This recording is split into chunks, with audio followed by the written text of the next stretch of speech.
We've now reached the final stage of this series, the climax of history and its very purpose, redemption, the term we use to refer to the Messianic era. When I discuss this topic with people, I often notice two interesting phenomena. First of all, when I ask observant Jews what they think is supposed to happen when the Mashiach, or the Messiah, comes, I usually get a collection of vague and undeveloped answers. Usually someone mentions something about a shofar blowing, or about an old man riding a white donkey, people flying to Israel on wings of eagles, and other such things. I can identify the sources of some of those ideas in biblical verses or rabbinic descriptions.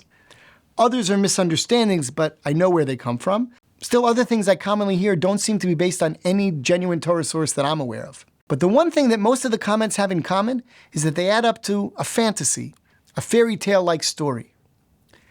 And the second thing I've noticed is that most people, including a large percentage of the observant Jews I know, don't seem to really believe that the Mashiach is going to come, at least not in the foreseeable future.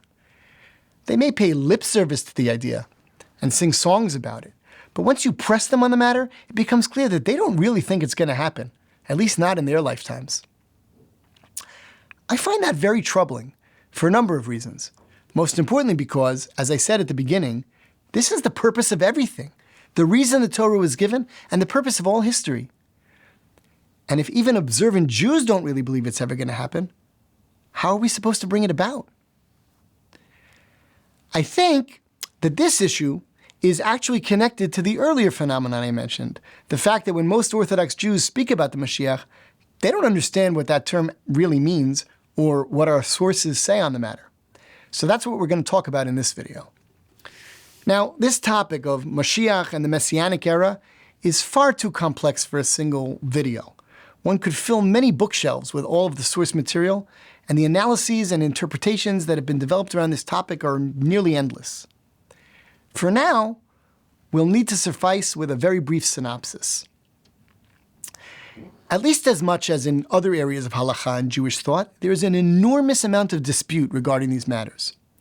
Rambam, Maimonides, writes that even though believing in and waiting for the coming of the Mashiach, and those are two different things, believing in and waiting for the coming of the Mashiach, even though this is one of the most important requirements of the Torah, he nevertheless writes, no person will know how these things will happen until they happen.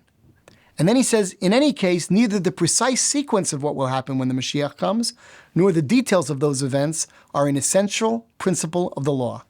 So apparently, it's possible to believe in and wait for the coming of the Messiah, even if we don't understand exactly what that means. But Rambam's disclaimer notwithstanding, I still think it's worthwhile to sketch out the main contours of the debate on this fundamental issue.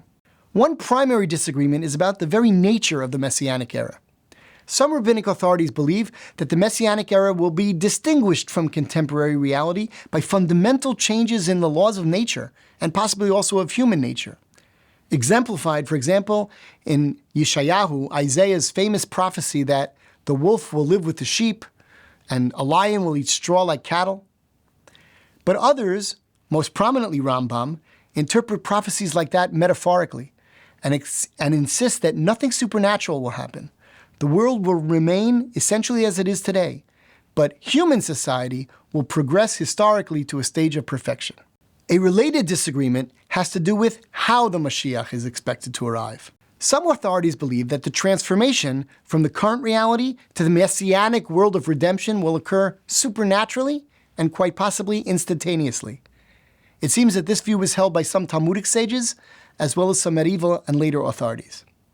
However, other Talmudic sages and medieval authorities, again led by Rambam, insist that the process will be completely natural, brought about through human effort. According to this approach, redemption, which involves a historic transformation of the world order, cannot possibly be instantaneous. It must happen incrementally in stages. There are other discussions and disputes as well, but I think that's enough for our purpose of acknowledging the significant amount of debate regarding the very nature of the Mashiach and the Messianic era.